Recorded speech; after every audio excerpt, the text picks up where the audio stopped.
Bonjour, aujourd'hui, les clés de bagnole.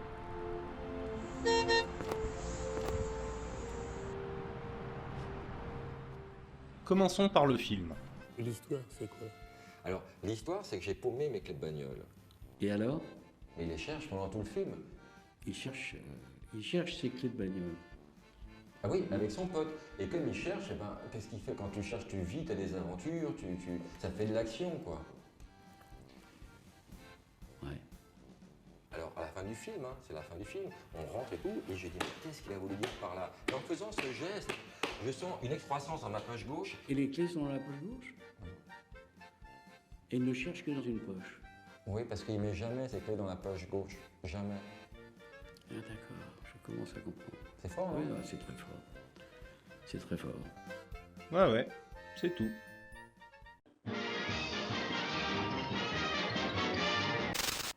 Ça t'inspire quoi? T'as envie de rebondir sur l'histoire? Personnellement, je crois que l'erreur de beaucoup est d'avoir considéré les clés de bagnole comme un film. Quand Baffy a eu l'idée de son scénario de merde, on va pas se mentir, c'est nul à chier, il est allé voir quelques producteurs et acteurs qui lui ont tous à peu près dit ceci. Là, c'est rangé. Oui, enfin, il a principalement eu droit à... Tu vas quand même pas faire un film avec cette idée? Eh bien si, il l'a fait. Officiellement en tout cas. Parce qu'en réalité, Baffy n'a pas fait un film sur un gars qui cherche ses clés de bagnole, il a fait un film sur un gars qui fait un film sur un gars qui cherche ses clés de bagnole. Vous suivez toujours? J'espère parce que c'est pas pareil. Car la frontière temporelle qui sépare la création du film et le film que vous allez voir n'existe pas. Comme si vous regardiez un making-of qui essaye de se faire passer pour un film. L'inverse d'un found footage en somme, puisque le found footage est un film qui essaye de se faire passer pour un making-of. Et là, j'affirme que Baffy a fait un making-of qui essaye de se faire passer pour un film. Ouais, il y a du niveau. Et ça, c'est la célèbre mise en abîme du film, que tous les critiques ont bien sûr mis en avant lorsqu'ils parlaient des clés de bagnole. C'est LE détail d'écriture et de mise en scène qui saute aux yeux quand on le regarde. Au début de cet OCNI,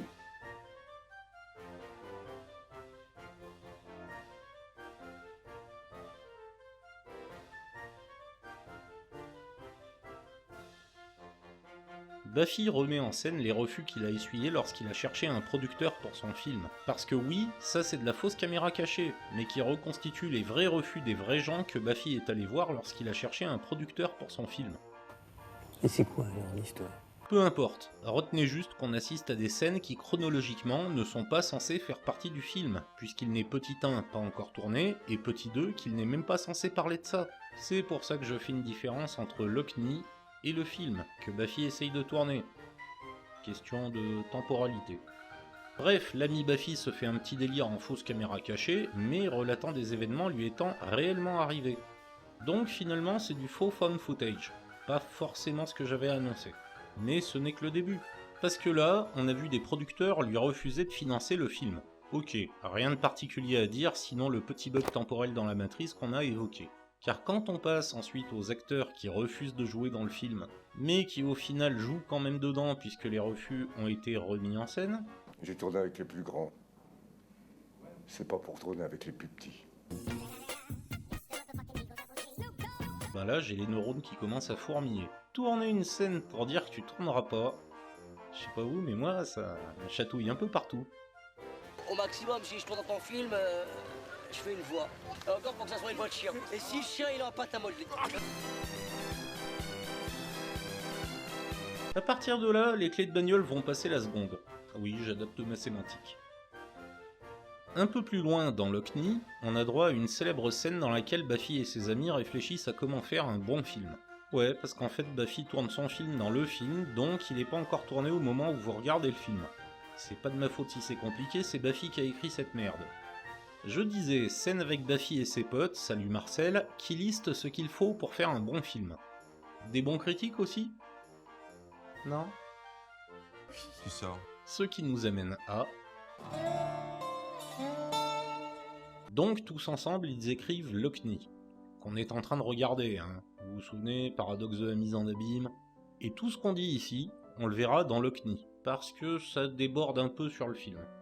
Ça roule. Une pêche melba. Ça aussi, ça va déborder. Et toute la mise en scène de Lockney, pas du film, sera basée là-dessus. Buffy versus Transformers. One, fight. Ah, entre les chiottes les plus classes du monde et la porte qui donne sur la mer, on commence déjà très fort. Tout à fait, car très vite on ajoute les regards caméra volontaires et bien soulignés, les équipes techniques visibles, l'écriture de merde, les faux raccords assumés, le figurant du jeu Où est Charlie, dont on va reparler, soulignons-le. Tout à fait. Sans compter les fonds verts incohérents, et il y en a un paquet. Et l'incontournable Finish him. C'est Constantin, c'est... Fatality. juste avant le début du film, donc à la fin de Lockney, on a droit à un clap de Sophie Marceau. Comme quoi il y a quand même des gens qui ont aidé et soutenu Buffy sur son projet, et même sur sa production, car j'ai appris en faisant mes recherches que la plupart des acteurs avaient joué gratuitement. La classe! Également, pendant toute la première partie, Buffy était à la recherche d'un acolyte avec qui partager l'affiche, un pote qui l'aidera à chercher ses clés de bagnole. Et j'aime beaucoup la mise en scène, qui fait monter le suspense sur qui que c'est qui a accepté de jouer dans cette merde. Oh, Daniel Russo, chouette! J'aime bien cet acteur. Et ce sera loin d'être le seul acteur, entre guillemets, connu. C'est-à-dire que d'habitude, les gens qui commettent un hold-up viennent masqués et armés. Bonjour, qu'est-ce qu'il lui fallait? Je vais vous prendre un beau reblochon, s'il vous plaît. Un beau reblochon. Asseyez-vous, je vous attendais. Bonjour. Bon, alors écoutez, on va aller très vite. J'ai visionné votre scène d'émotion avec le chien. Bonjour. J'aurais voulu un chien, s'il vous plaît.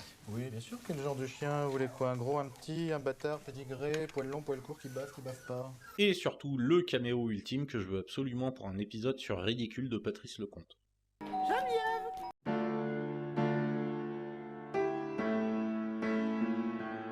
Et c'est quoi alors l'histoire?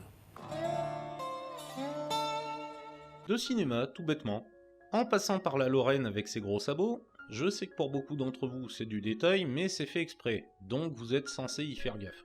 Ou parfois plus subtilement, mais plus que tout, les clés de bagnole cherchent à répondre à LA question du cinéma. Et c'est quoi alors l'histoire? On s'en tape. Chercher, en l'occurrence des clés de bagnole, c'est un prétexte à l'aventure, et peu importe ce que l'on cherche. Ce n'est pas l'objet de la quête qui crée le contenu du film. Un exemple bien pratique pour comprendre ça, c'est le MCU. Un film Marvel, c'est des super-héros qui vont se bastonner contre des super-vilains. Et sauf rares exceptions, à la fin du film, les gentils ont sauvé le monde. Donc, niveau scénario, tu prends n'importe quel film Marvel, l'histoire est la même, à peu de choses près. Ce qui change, ce sont les personnages, gentils ou méchants, tous très bien écrits, et qui donc ont une personnalité qui les pousse à agir de telle ou telle manière. Et on s'en fout du plan des méchants ou des gentils, c'est juste eux qu'on veut voir. Vivre des aventures, peu importe l'aventure. Prenez le Dark Knight des frères Nolan. Qui peut me citer le plan du Joker, hein? Déjà il a un plan ce mec au moins. On s'en tape. Ce qu'on retient, c'est Heath Ledger. C'est le magicien Jokerini qui fait disparaître des stylos, ou la mise en scène des frères Nolan. Et ça Buffy l'a compris, et il l'a prouvé avec son Lockney. Son Heath Ledger, c'est Daniel Russo. Un acteur de théâtre, donc très présent, très expansif, qui justement va prendre le dessus sur Laurent dans le film, sauf quand Lockney le rattrape. Ça, c'est du rôle écrit sur mesure pour Daniel Russo. Sans surprise d'ailleurs, Buffy est connu pour ses pièces de théâtre, et normalement, il y a toujours Daniel Russo dedans. L'enjeu et le climax sont nuls à chier, d'autant qu'on te les spoil dès les 10 premières secondes du film, mais on s'en fout. Ce qui importe, c'est comment on va en arriver là. Si demain un grand auteur venait me proposer un scénar où les Avengers vont distribuer de la soupe au SDF, je me dis qu'il faut au moins y jeter un œil. Il y a moyen qu'il s'y passe des choses géniales. Alors que le scénario ressemble au premier abord, aux clés de bagnole. Mais ça c'est le premier abord. D'ailleurs, il y a plein de sketchs YouTube qui ressemblent plus ou moins à ça et qui sont géniaux. Encore mieux, certains films à sketch comme Movie 43 ou Three Extremes. Comprenez bien, on parle de films constitués de plusieurs courts ou moyens métrages sans lien entre eux, sinon une thématique. Les clés de bagnole, c'est un peu ça. Et ça n'empêche pas de faire un bon film, même si en vrai, c'est pas tout à fait un film. 23. Les clés de bagnole, 23 sur 1, première. Vous savez combien il m'a trouvé votre trousseau de clés? Non. 23. 23! Quand la police arrive enfin sur les lieux, le carnage redouble et 23 policiers resteront à terre. 23. Avec les 2 feux rouges et le stop, ça fait 23. Sans compter les apparitions du figurant. J'en ai pas compté 23, mais il y en a peut-être que j'ai raté. J'ai même été jusqu'à compter si le nombre 23 apparaissait 23 fois dans le film. J'ai que ça à foutre. Eh bien, l'explication est très simple.